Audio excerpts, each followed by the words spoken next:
نحمده ونصلي على رسوله الكريم أما بعد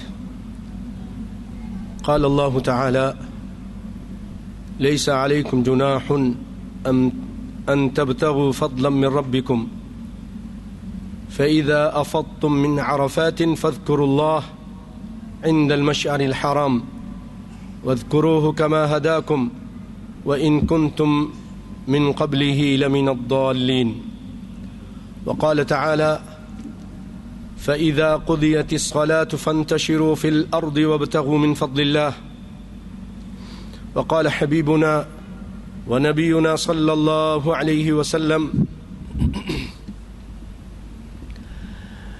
التاجر الصدوق الأمين مع النبيين والصديقين والشهداء وقال حبيبنا يا معشر التجار فاستجابوا لرسول الله ثم قال إن التجار يبعثون يوم القيامة فجارا إن التجار يبعثون يوم القيامة فجار إلا من اتقى الله وبر وصدق سامعین محترم، بھائیوں، بزرگوں، ساتھیوں، دوستوں، تمام تعریفیں اللہ عز و جل، اللہ احکم الحاکمین کے لیے لائق اور زیبا ہیں، جو ساری کائنات کا خالق، مالک، داتا، مشکل کشا اور پالنہار ہے، روٹی روزی دینے والا، بگڑیاں بنانے والا، اولاد دینے والا، عزتیں دینے والا، اور کسی کو در در کا بھکاری بنانے والا وہی اللہ، اسی کی ذات ہے، اور اس کے سامنے سب عاجز، لاچار، بے بس، بے کس ہیں، کوئی مرضی نہیں چلا سکتا، وہ جس کے ساتھ جو چاہے کرے۔ اس کائنات میں سب سے عظیم ہستیاں بھائیوں اگر کوئی ہیں اس کائنات میں، انسانوں میں، جنوں میں، فرشتوں میں، جن کا مقام ہو، وہ انبیاء علیہ الصلاۃ والسلام کی ہستیاں ہیں اس کائنات میں، اور ان میں بھی سب سے اعلیٰ اور عرفہ، سب سے عظیم، سب سے پیارے سیدنا محمد مصطفیٰ صلی اللہ علیہ وسلم کی ذات اقدس ہے، ذات مبارک ہے۔ اللہ رب العالمین نے آپ کو رحمت بنا کر بھیجا اس کائنات کے لیے، فرمایا وما ارسلناک الا رحمۃ للعالمین، آپ جنوں کے لیے، جانوروں کے لیے، انسانوں کے لیے، آپ پوری کائنات کے لیے رحمت بن کر تشریف لے کر آئے ہیں۔ لیکن بھائیوں، آپ ان تمام عزتوں، رفعتوں اور مقام کے باوجود آپ اللہ کے در کے بھکاری تھے، آپ اللہ ہی کے آگے سر کو جھکاتے تھے، اللہ ہی سے مانگتے تھے، اور آپ کتنی مرضیاں، کتنی چاہتیں ایسی تھیں لیکن وہ نہیں پوری ہوئیں۔ جو اللہ نہیں چاہتا تھا آپ چاہتے تھے۔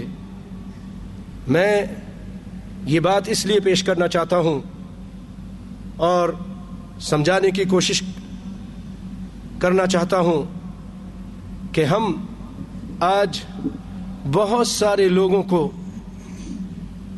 جو نبیوں سے کم درجے کے ہیں، ان کو ہم نے اس درجے اور اس مقام پر پہنچا دیا ہے کہ ہم وہ کہتے ہیں جو چاہیں کریں، جس کو چاہیں بیٹا دے دیں، جس کو چاہیں بیٹی دے دیں، جس کو چاہیں نواز دیں، باول حق، بہراد حق، فلاں صاحب نظر کرم کریں تو مسلمان ہو جائے، غضب کی نظر سے دیکھیں تو اس کی دنیا اور آخرت تباہ ہو جائے۔ یہ بہت ساری چیزیں ہم نے عام لوگوں کو دے دیں۔ بھائیو، عام لوگ، ان کا مقام محمد مصطفیٰ کے سامنے کچھ بھی نہیں۔ آپ اعلیٰ اور عرفہ ہیں۔ اب آپ غور سے نبی کائنات کا یہ چھوٹا سا قصہ سماعت فرمائیے کہ کائنات کے امام صلی اللہ علیہ وسلم کے ایک چچا ہیں، ان کا نام ہے ابو طالب۔ پیارے بھائیوں، نبی کائنات صلی اللہ علیہ وسلم کے ان کے ساتھ تعلقات بھی بہت اچھے ہیں، بہت ہی پیارے تعلقات ہیں۔ وہ آپ کا احترام کرتے ہیں، آپ ان کا احترام کرتے ہیں، اپنے چچا کا ساتھ بھی دیتے ہیں، حمایت بھی کرتے ہیں۔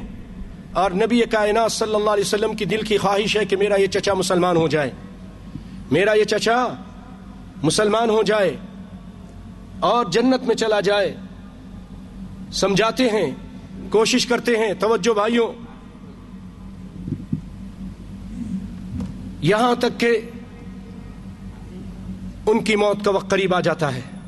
بخاری کی روایت، کائنات کے امام ان کے پاس جاتے ہیں، دعوت پیش کرتے ہیں، یا عم قل لا الہ الا اللہ، اے میرے چچا لا الہ الا اللہ پڑھ لیجئے، احاج لک بہا عند اللہ، کلمۃ احاج لک بہا عند اللہ، یہ کلمے کے ذریعے میں اللہ سے اس کو دلیل بنا کر آپ کے سامنے، اللہ کے سامنے پیش کروں گا آپ کے لیے کہ اللہ تعالیٰ آپ کو بخش دے اور جنت میں لے جائے۔ اے چچا ایک مرتبہ لا الہ الا اللہ پڑھ لیجئے۔ لیکن بھائیو انکار کرتے ہیں۔ ابو جہل اور دیگر کفار بیٹھے ہیں، منع کرتے ہیں، اور چچا اپنے اسی شرک کی حالت پر مرتے ہیں۔ آپ صلی اللہ علیہ وسلم کو افسوس ہوا، دکھ ہوا۔ کائنات کے امام صلی اللہ علیہ وسلم بڑے غمزدہ ہوئے، اور آپ نے کہا کہ میں اپنے چچا کے لیے بخشش کی دعا مانگتا رہوں گا ما لم انہا عن ذالک، جب تک اللہ منع نہ کر دے۔ پھر اللہ تعالیٰ نے آیت اتار دی۔ توجہ دیجئے، اللہ تعالیٰ نے آیت اتار دی، فرمایا ما كان للنبي والذين آمنوا أن يستغفروا للمشركين ولو كانوا أولي قربى من بعد ما تبين لهم أنهم أصحاب الجحيم۔ کسی نبی کے لیے اور مومن کو لیے ما كان للنبي والذين آمنوا أن يستغفروا للمشركين، کہ مشرکوں کے لیے بخشش کی دعا مانگی جائز ہی نہیں، لائق ہی نہیں۔ ولو كانوا اولی قربہ، اگرچہ اس کے قریبی رشتہ داری کیوں نہ ہو۔ اشارہ ہے کہ چچا، تمہارے چچا ابو طالب ان کے لیے کیوں نہ ہو، بخشش کی دعا نہیں مانگ سکتے۔ آج ہمارا کوئی رشتہ دار کوئی بھی اگر اس طرح فوت ہو جائے اور وہ قبروں کا پجاری تھا، غیر اللہ کو پوجنے والا تھا، اسی حالت پہ فوت ہو گیا، تو آپ اس کے لیے بخشش کی دعا نہیں مانگ سکتے۔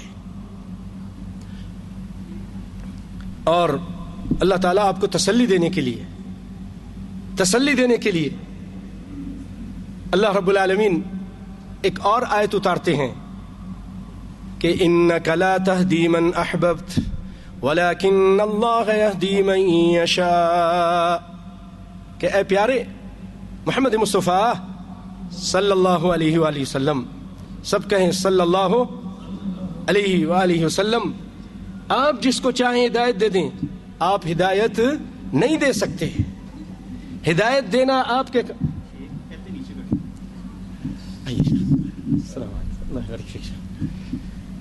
آپ جس کو چاہیں ہدایت دے دیں، آپ نہیں دے سکتے۔ ولیکن اللہ یہدی من یشاء۔ بھائیو، جب نبی کائنات صلی اللہ علیہ وسلم، امام الانبیاء، شافع روز جزا، سید الاولین والآخرین، وہ اللہ کے مقابلے میں اپنی چاہت نہیں چلا سکتے۔ آپ چاہتے تھے میرا چچا مسلمان ہو جائے، اللہ نہیں چاہتا تھا، نہیں ہوا۔ جب اللہ کے سامنے محمد مصطفیٰ کی چاہت نہیں چل سکتی تو کسی اور کی، کسی پیر بابا کی، کسی خبر والے کی، کسی اور بزرگ کی کیسے چل سکتی ہے؟ یا تو پھر آپ یہ کہیں کہ ان لوگوں کا درجہ محمد مصطفیٰ سے بڑھ گیا ہے۔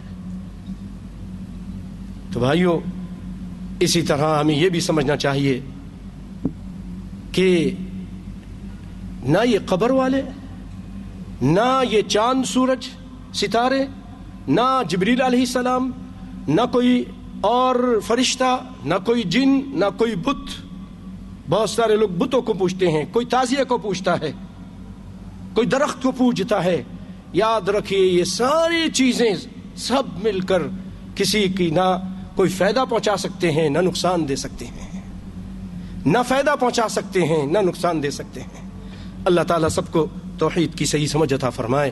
بھائیوں، آخر میں توحید سے متعلق جو گفتگو کی ایک حدیث سناتا ہوں کہ کائنات کے امام صلی اللہ علیہ وسلم نے فرمایا، من مات، جو مر گیا، لا یجعل للہ ندا، اللہ کے ساتھ اس نے کسی کو شریک نہیں کیا، اللہ ہی کو پکارتا رہا، دخل الجنہ، وہ جنت میں جائے گا. اور ومن مات یجعل للہ ندا دخل النار، جو مر گئے اس حالت میں کہ دوسروں کو شریک بناتا تھا اللہ کے ساتھ، وہ جہنم میں جائے گا. اللہ تعالیٰ مجھے اور آپ کو جہنم کی آگ سے بچا کے رکھے، آمین یا رب العالمین. بھائیو، کچھ عرصے سے اللہ کے فضل و کرم سے تجارت سے متعلق گفتگو ہو رہی تھی، اور تجارت سے متعلق آپ کے سامنے کچھ مسئلے مسائل بیان کر رہے تھے. اور جیسا کہ نبی کائنات صلی اللہ علیہ وسلم نے فرمایا کہ وہ تاجر جو سچا ہے اور امانت دار ہے وہ نبیوں اور صدیقین اور شہداء کے ساتھ ہوگا. اللہ اکبر.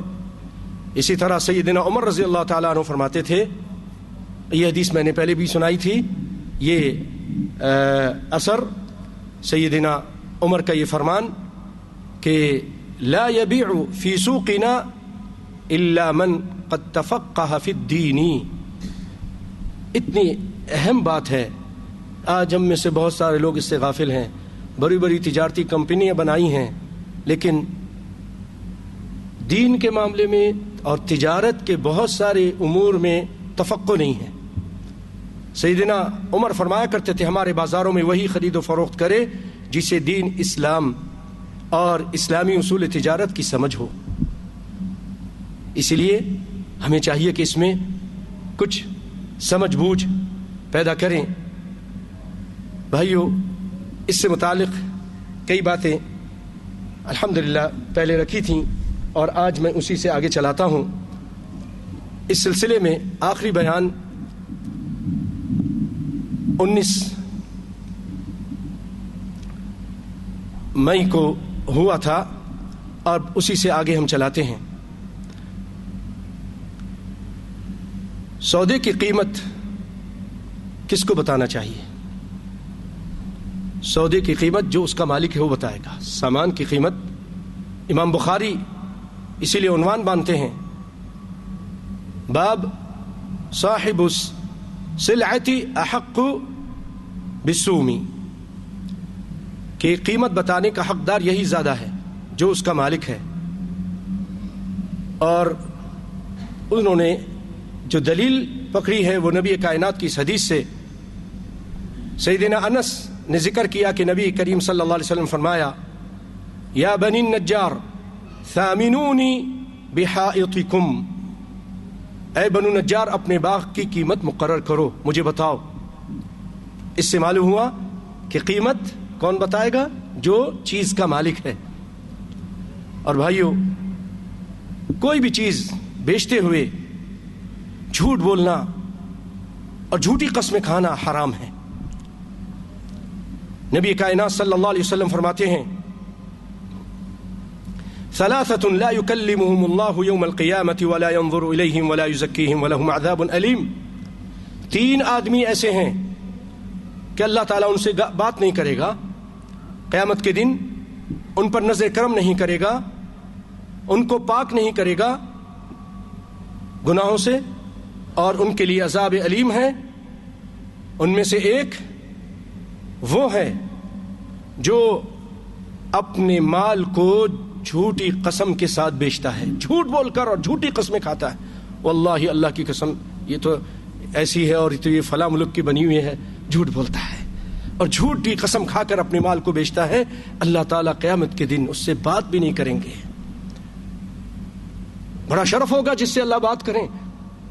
ہیں وہ بادشاہوں کا بادشاہ اس دن قیامت کے دن بہت سارے لوگوں سے بات کرے گا، ان کو دیکھے گا، ان کو معاف کرے گا، لیکن اس بدبخت سے اللہ تعالیٰ بات بھی نہیں کریں گے۔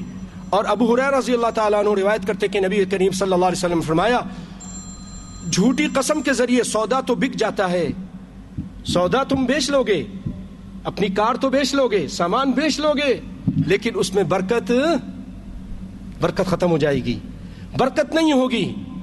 جو آپ پیسہ کما لیں گے اس میں برکت نہیں ہوگی۔ اسی لیے بھائیوں سچی قسمیں کھائیے اگر بہت ضروری ہے، ورنہ قسم کھانے کی ضرورت نہیں۔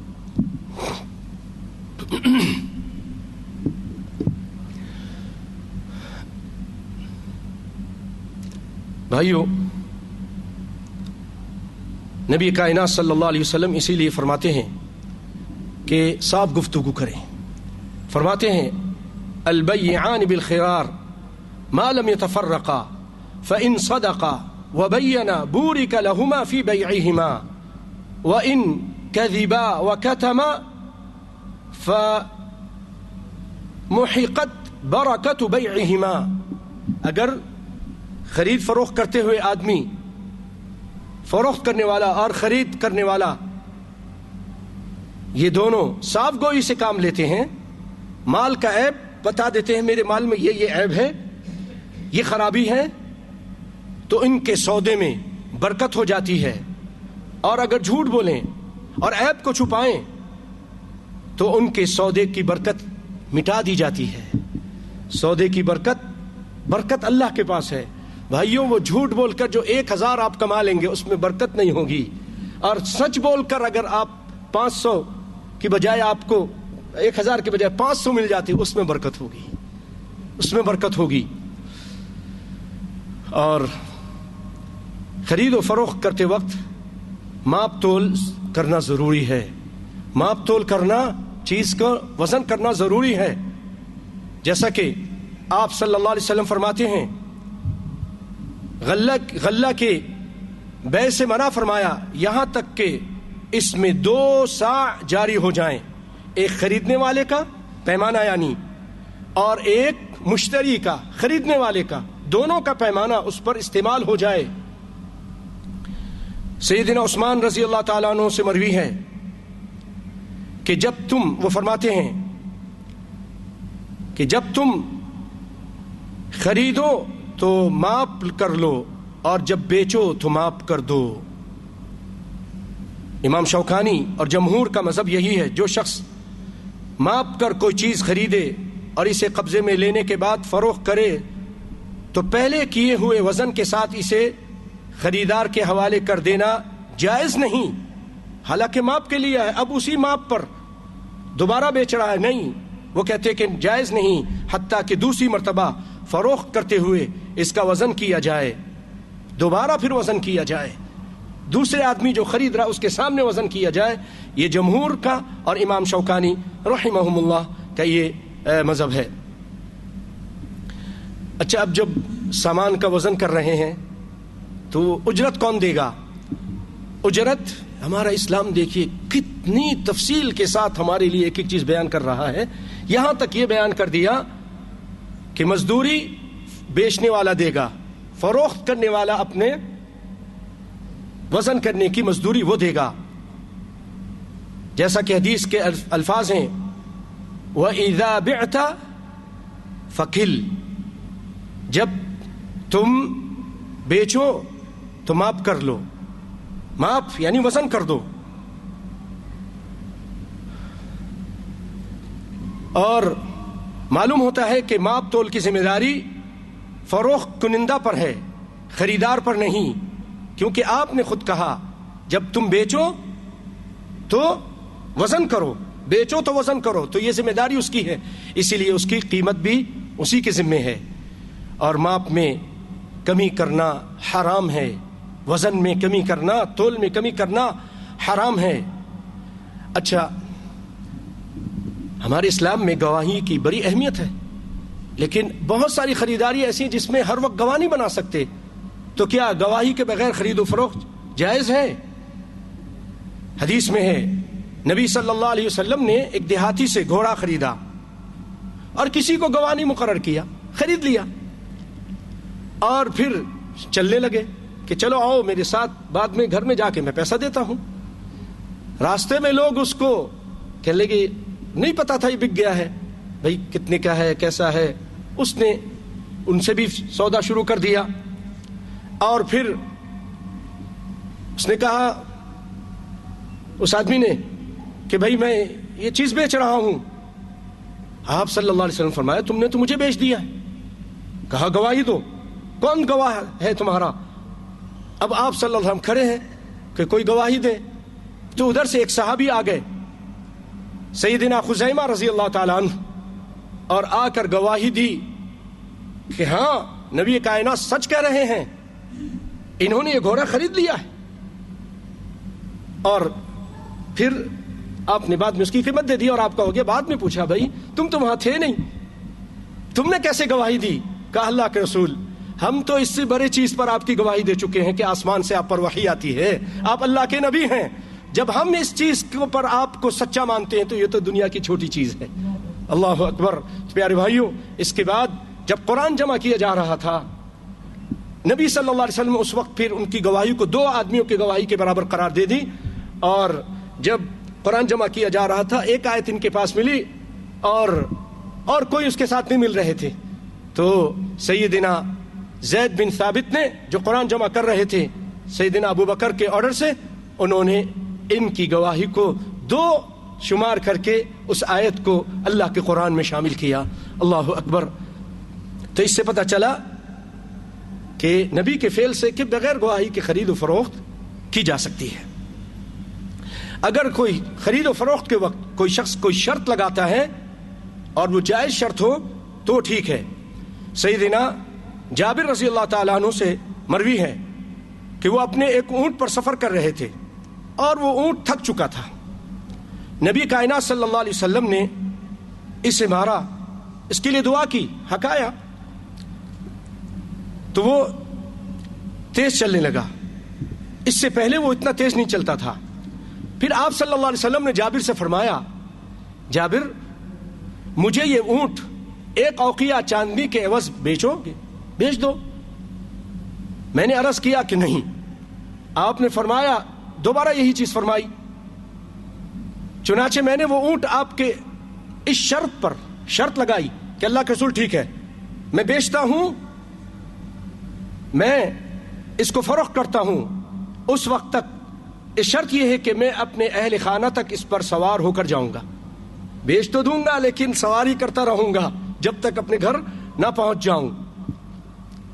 آپ مان گئے اور پھر وہ اسی پر سوار ہو کر گھر پہنچے، اور وہاں جا کر آپ نے وہ اونٹ ان کے حوالے کر دیا اور آپ صلی اللہ علیہ وسلم نے ان کو نقد وہ قیمت ادا کر دی۔ بھائیوں،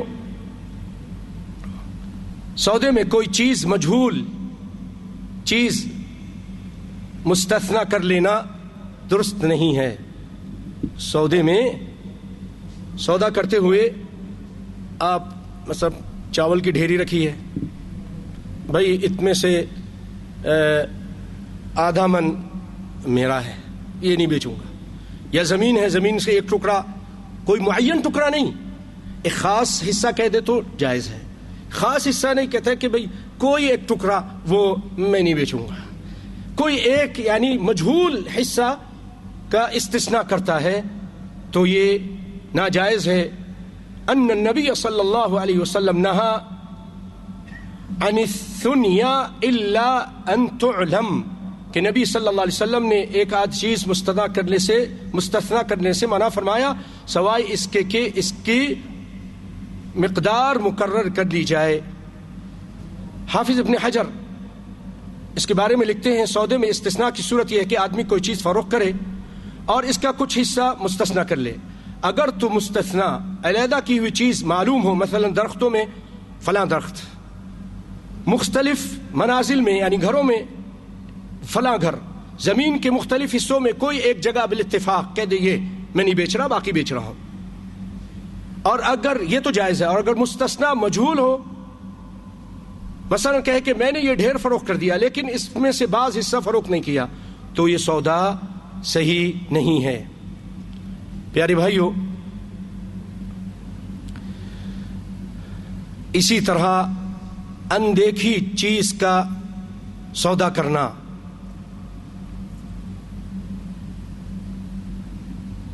سیدنا ابن عمر کا بیان ہے کہ میں نے امیر المومنین عثمان رضی اللہ تعالیٰ عنہ کو اپنی وادی قرا کی زمین ان کی خیبر کی زمین کے بدلے میں بیچی تھی۔ پھر جب ہم نے بے کر لی تو میں الٹے پاؤں ان کے گھر سے اس خیال سے نکل گیا کہیں وہ بے فسخ نہ کر دیں۔ تو اسی لیے بھائیو، اندیکھی چیز کا سودا کیا جا سکتا ہے، دیکھی نہیں ہے چیز لیکن اس کا سودا کیا جا سکتا ہے، بشرطے کے بیچنے والا چیز کی مکمل اوصاف بیان کر دے۔ پھر اگر چیز اس کے بیان کردہ اوصاف کے مطابق ہو تو سودا لازم ہو جائے گا، اور اگر نہ ہو، اس نے کہا اوصاف یہ چیزیں ہیں لیکن وہ سودا اس معیار کا نہیں ہے جو اس نے چیزیں بتائی ہیں، جو اوصاف کی ہیں، تو خریدار پر پھر اختیار ہے کہ خریدے یا نہ خریدے، اس کی مرضی ہے۔ بھئی تم نے یہ صفات بتائی تھی، اس کے اندر یہ صفات نہیں ہیں۔ بھائیو، اسلام نے ہمیں یہ بھی بتایا ہے کہ جب سودا ہو رہا ہو تو تیسرا آدمی دخل نہ دے۔ نبی کائنات صلی اللہ علیہ وسلم فرمایا، لا یبیع احدکم علی بیع اخیہ، تم میں سے کوئی اپنے بھائی کے سودے پر سودا نہ کرے۔ اور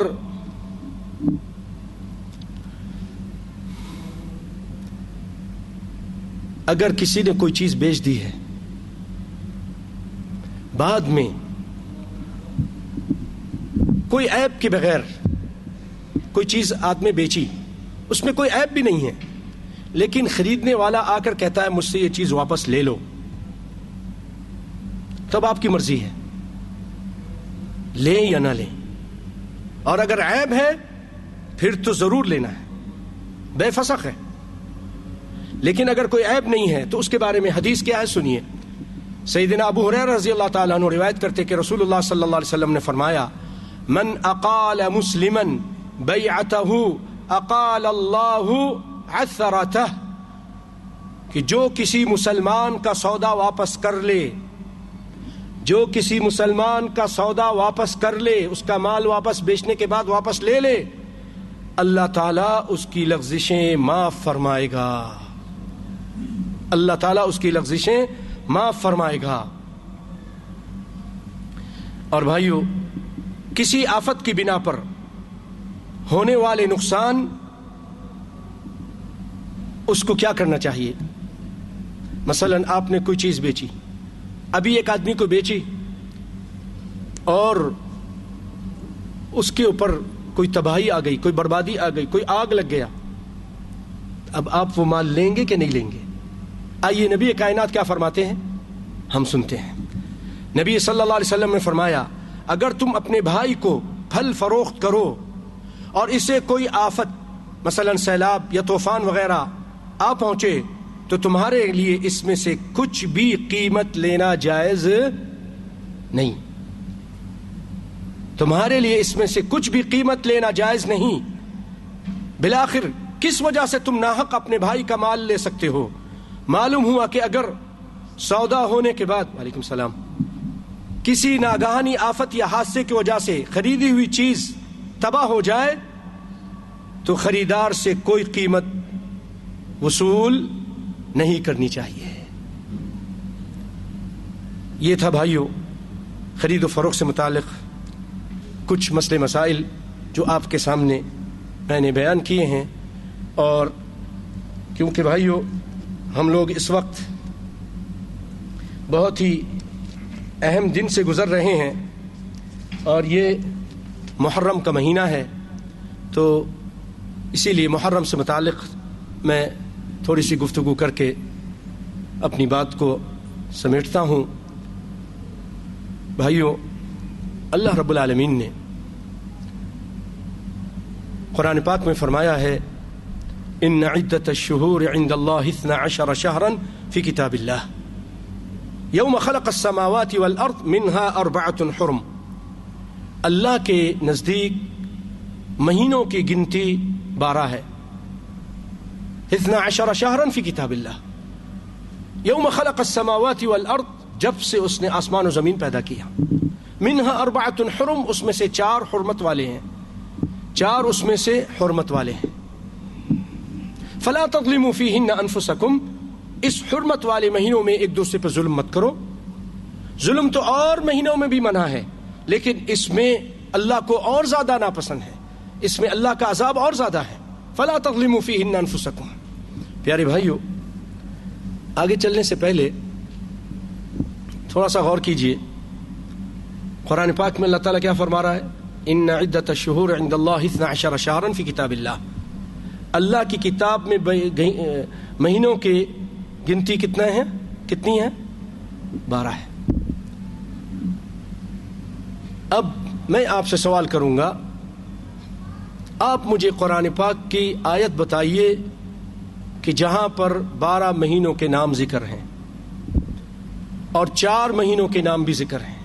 اللہ تو کہہ رہا ہے کتاب اللہ میں ہے، تو کتاب اللہ میں ہمیں تو بظاہر نظر نہیں آ رہا. بھائیو، اگر کوئی قرینہ ہے جو قرآن سے متعلق ہے تو پھر کتاب اللہ سے مراد قرآن ہے. اگر کوئی قرینہ نہیں ہے، کوئی علامت نہیں ہے، تو پھر کتاب اللہ سے مراد رب کا قرآن بھی ہے اور محمد مصطفیٰ کا فرمان بھی ہے. یہ بہت اہم بات ہے. بہت سارے لوگ آج حدیث کا رد کرتے ہیں، حدیث کی اہانت کرتے ہیں، حدیث کی توہین کرتے ہیں، اس کو ظنی کہہ کر، اس کو خبر احاد کہہ کر، اور اس کو لوگوں کا مجموعہ، لوگوں کی محنت لوگوں تک پہنچی کہہ کر رد کر دیتے ہیں اور کہتے ہیں کہ اللہ کی کتاب کافی ہے، قرآن کافی ہے. ارے بھائیو، یہ بھی اللہ کی کتاب ہے. حدیث پاک، صحیح حدیث، صحیح سند والی اللہ کی کتاب ہے.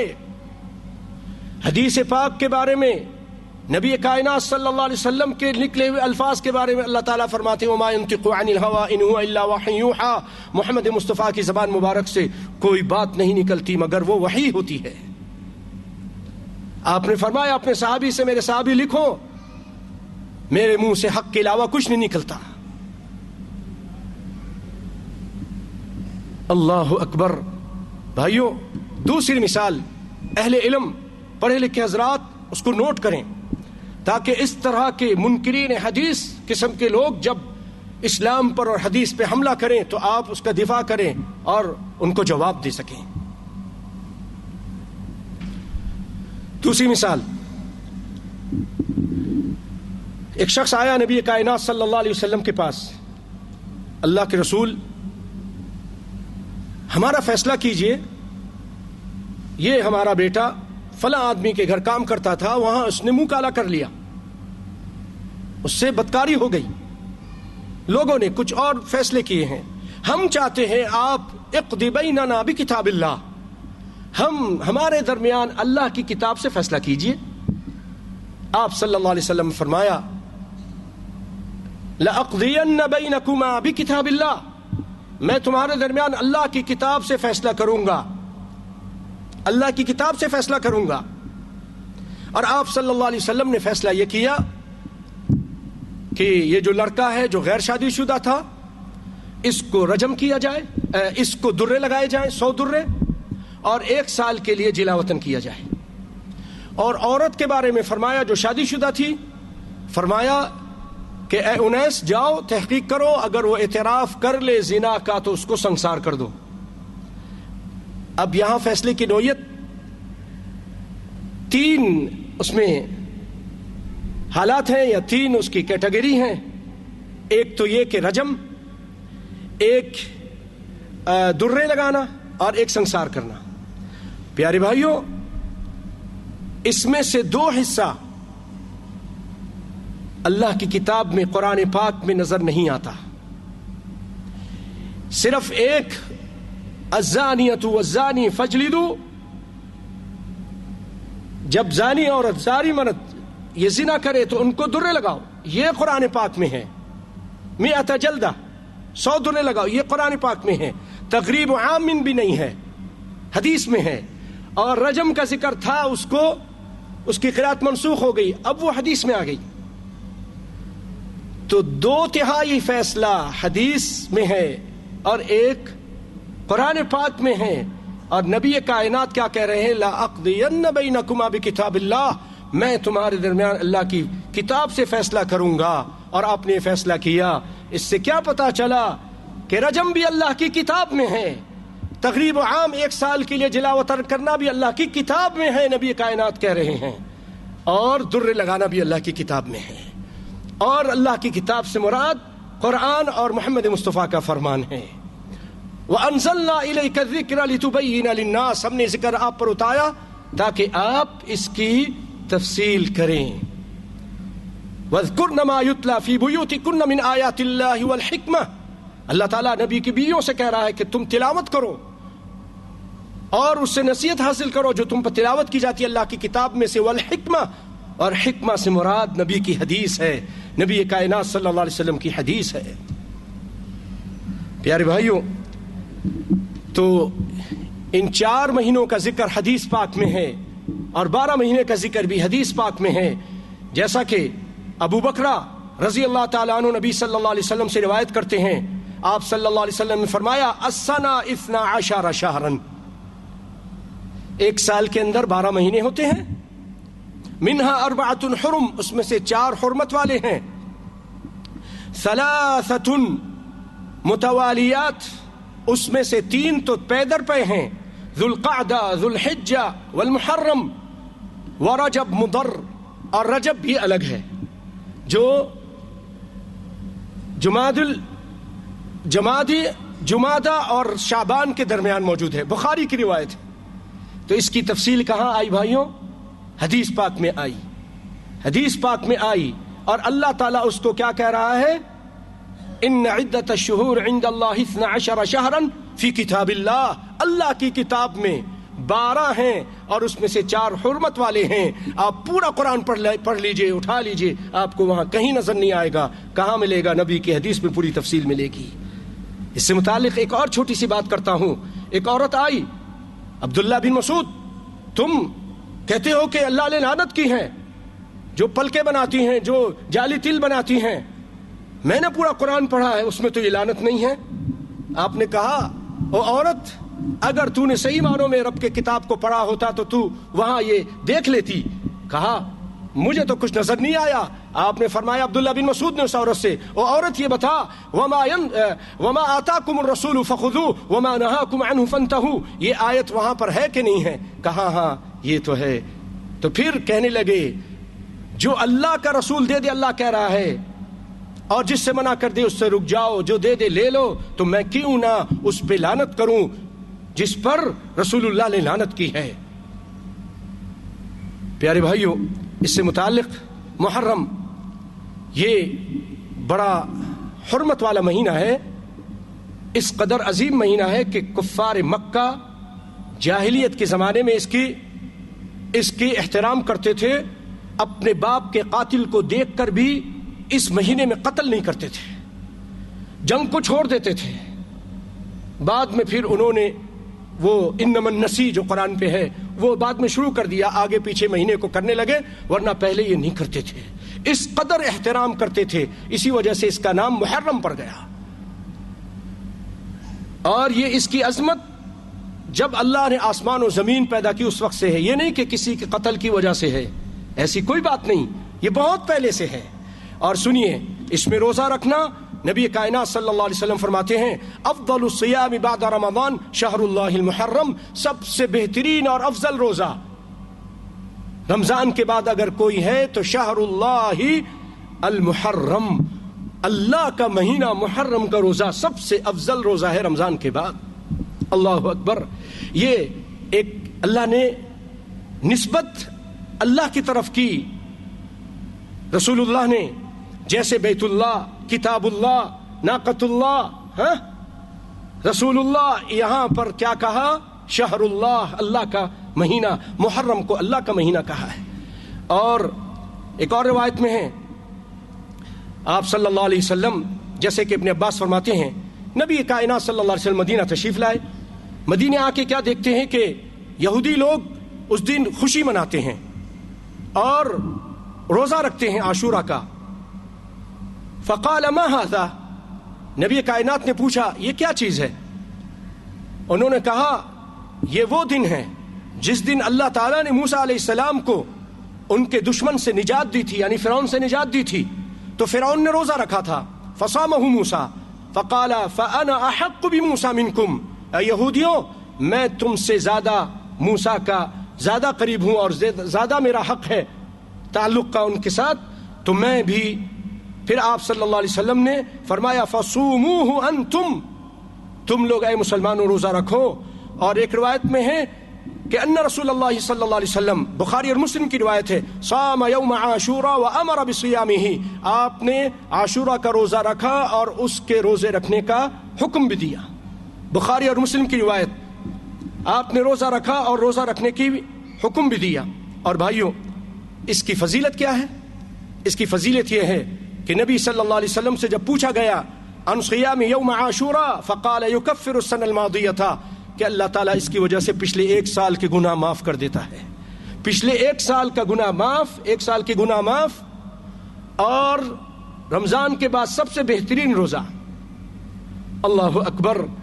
اور پھر نبی کائنات صلی اللہ علیہ وسلم نے دیکھا کہ اس میں تو یہودیوں کی مطابقت ہو رہی ہے، تو آپ نے فرمایا لئن بقیت الی قابل لاصومن التاسع، اگر میں آئندہ سال زندہ رہا تو میں 9 کا روزہ رکھوں گا. لیکن آپ کو علم غیب نہیں تھا، آپ فوت ہو گئے اس سے پہلے. اسی لیے ایک اور روایت میں آپ صلی اللہ علیہ وسلم نے فرمایا کہ صوموا یوما قبلہ او یوما بعدہ خالف الیہود، کہ عاشورہ سے یا تو 1 دن پہلے روزہ رکھو اور عاشورہ کا رکھو، اور یا پھر عاشورہ کا رکھو اس کے ساتھ 1 دن بعد میں رکھو. 10ویں کے ساتھ 1 دن پہلے رکھ لو یا 1 دن بعد میں رکھ لو. کیوں؟ یہودیوں کی مخالفت کرو، یہودیوں کی مخالفت کرو. اور بھائیوں اسی لیے امام حجر عسقلانی رحمۃ اللہ علیہ فرماتے ہیں اس روزے کی 3 درجات بیان کرتے ہیں. اس میں سے اعلیٰ درجہ یہ ہے کہ آپ 3 روزے رکھ لیں، 9 کا 10 کا اور 11 کا، 9 کا 10 کا اور 11 کا. اور اس سے چھوٹا درجہ یہ ہے کہ آپ 9 اور 10 یا 10 اور 11 کا رکھ لیں، یعنی 2 روزے رکھ لیں. اور پھر اس سے بھی ہلکا درجہ وہ کہتے ہیں کہ یہ ہے کہ آپ صرف 10 کا روزہ رکھ لیں. میرے بھائیوں، مسلمان بھائیوں، یہ تو ہمیں اسلام نے سکھایا اس دن کیا کرنا ہے، روزہ رکھنا ہے. لیکن اس کے مقابلے میں آج ہمارے ملکوں میں کیا ہوتا ہے کہ ہم اس دن روزہ نہیں رکھتے. ہم نے خود دیکھا اپنی آنکھوں سے، لوگ جلوس نکالتے ہیں، کچھ لوگ تازیہ نکالتے ہیں، کچھ لوگ رسے کھیلتے ہیں، کچھ لٹ کھیلتے ہیں، کچھ منہ سے آگ جلاتے ہیں اور تعزیے کے آگے پیچھے جاتے ہیں، تعزیے کے آگے سر جھکا کے کھڑے ہو جاتے ہیں، اس سے دعائیں مانگتے ہیں، کچھ زلجلہ نکالتے ہیں، کچھ ماتم کرتے ہیں، کچھ اپنے رخساروں کو پیٹتے ہیں. جبکہ نبی کائنات صلی اللہ علیہ وسلم نے فرمایا کہ لیس منا من ضرب الخدود وشق الجیوب ودعا بدعوى الجاہلیہ، ہم میں سے نہیں ہے وہ جو اپنے رخساروں کو پیٹے، اپنے گربان کو پھاڑے اور جاہلیت کی واہی تباہی بکے، ہائے وائے کرے. ہم میں سے نہیں.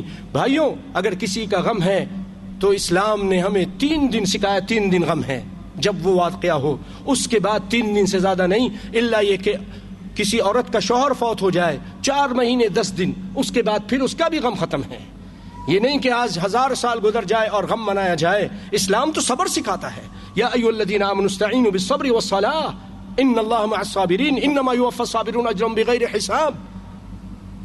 سیدنا حسین ٹھیک ہے بہت مظلومانہ شہادت ہوئی ان کی، اور نبی کائنات صلی اللہ علیہ وسلم نے بشارت دی کہ جنت کے نوجوانوں کے سردار ہیں. بہت اعلیٰ مقام اللہ تعالیٰ نے ان کو دیا ہے. ان کا بڑا غم ہے، لیکن وہ غم سیدنا حسین کے نانا نے منع کیا ہے. 3 دن کے بعد پھر غم نہیں منایا جائے. اور نبی کائنات نے یہاں تک کہہ دیا جو اس طرح ماتم کرتے ہیں یا جو رخسار پیٹتے ہیں اور واہی تباہی بکتے ہیں، نوحہ کرتے ہیں ان نوحہ کرنے والی عورتوں پر بھی آپ صلی اللہ علیہ وسلم فرما دیا وہ ہم میں سے نہیں ہے. اسی لیے بھائیو اس دن روزہ رکھیں, روزہ رکھیں. یہ جو وہاں ہم کرتے ہیں, جلوس میں جاتے ہیں اور وہاں پھر وہ شربت پلاتے ہیں, اور اس میں جانتے کیا کہتے ہیں, سبیلوں کے اوپر ہم نے خود دیکھا لکھا ہے پیاسو پیاسو پانی پیو تو یاد کرو پیاس امام کی, پیاسو یہ سبیل ہے اماموں کے نام کی, یعنی امام حسین کے نام کی یہ سبیل ہے. آج کوئی سبیل بناتا ہے, کوئی دودھ اس میں پلاتا ہے, کوئی پانی پلاتا ہے, کوئی شربت پلاتا ہے, کوئی کھچڑا پکاتا ہے. کھچڑا معلوم ہے, وہ اس کو حلیم بولتے ہیں, وہ پوری رات حلیم بناتے ہیں ہمارے حضرات کلمہ پڑھنے والے مسلمان بھائیو. ان تمام چیزوں سے اللہ اس کے رسول نے منع کیا ہے. اللہ رب العالمین ہم سب کو ہر قسم کی شرک سے, یہ شرک ہے غیر اللہ کے نام پر جو چیز ذبح کی جائے, پلائی جائے, دی جائے, حلوہ ہو, کوئی بکرا ہو, کوئی مٹھائی ہو, وما اہل به لغیر اللہ انما حرم علیکم المیتۃ والدم ولحم الخنزیر وما اہل به لغیر اللہ. جس بھی چیز پر اللہ کے علاوہ کسی کا بھی نام آ جائے وہ حرام ہے. تو اللہ تعالیٰ مجھے اور آپ کو سب کو ہر حرام چیز سے, ہر شرک والی چیز سے, ہر گناہ کے کام سے اللہ تعالیٰ اور بدعت سے بچا کے رکھے, اور سارے مسلمانوں کو صحیح سمجھ عطا فرمائے, اور قرآن و سنت کے مطابق زندگی گزارنے کی توفیق عطا فرمائے. پیارے بھائیو, یہ ایک اعلان ہے مرکز فرقان کی طرف سے کہ بچوں کے لیے نازہ قرآن کریم کی کلاسز, یہ الفرقان سینٹر حورا میں بچوں کے لیے قرآن کی کلاس کا آغاز ہو رہا ہے, جس میں ناظرہ قرآن مع تجوید اور دیگر اسلامی آداب کی تعلیم دی جائے گی انشاءاللہ. اور باقی جو ہے آپ مظفر صاحب یہاں موجود ہیں, ان سے ڈیٹیل لے سکتے ہیں. اسی طرح دوسرا اعلان یہ ہے, اردو داں حضرات کے لیے عربی زبان کورس, مرکز فرقان بہت جلد عربی زبان کورس کی نئی کلاس کا آغاز کر رہا ہے. جمعرات 8 تا 9 بجے شام اور جمعہ 4 تا 5 بجے عصر. باقی معلومات کے لیے ان کا فون نمبر بھی آپ استعمال کر سکتے ہیں, اور بہت آسان فون نمبر ہے. سب سے پہلے تو جو 17 ہے 17232320 232320 17232320 یہ ان کا نمبر ہے. اور بھائیو, آج ہمارے محترم ساتھی بھائی جناب عاشر حفظہ اللہ سلمہ اللہ, ان کے بیٹے معاذ کا عقیقہ ہے. انہوں نے اس سلسلے میں آپ لوگوں کو بلایا ہے. اللہ تعالیٰ ان کو بھی برکت دے, ان کے بیٹے کو بھی برکت دے, آپ لوگوں کو بھی برکت عطا فرمائے, عمر دراز کرے, صحت و عافیت دے, اور آپ کی آل اولاد کو بھی اللہ تعالیٰ برکت دے, نیک بنائے, صالح بنائے, ان کے بچے کو بھی اللہ تعالیٰ نیک اور صالح بنائے. تو آپ ان کے اس عقیقے کی دعوت میں شریک بھی ہوئیے اور ان کے بچے کے لیے دعا بھی کیجیے. اللہ تعالیٰ ان کو برکت دے, آپ کو بھی برکت دے. والسلام علیکم ورحمۃ اللہ وبرکاتہ. بارک اللہ فیکم وجزاکم اللہ خیرا.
Thank you.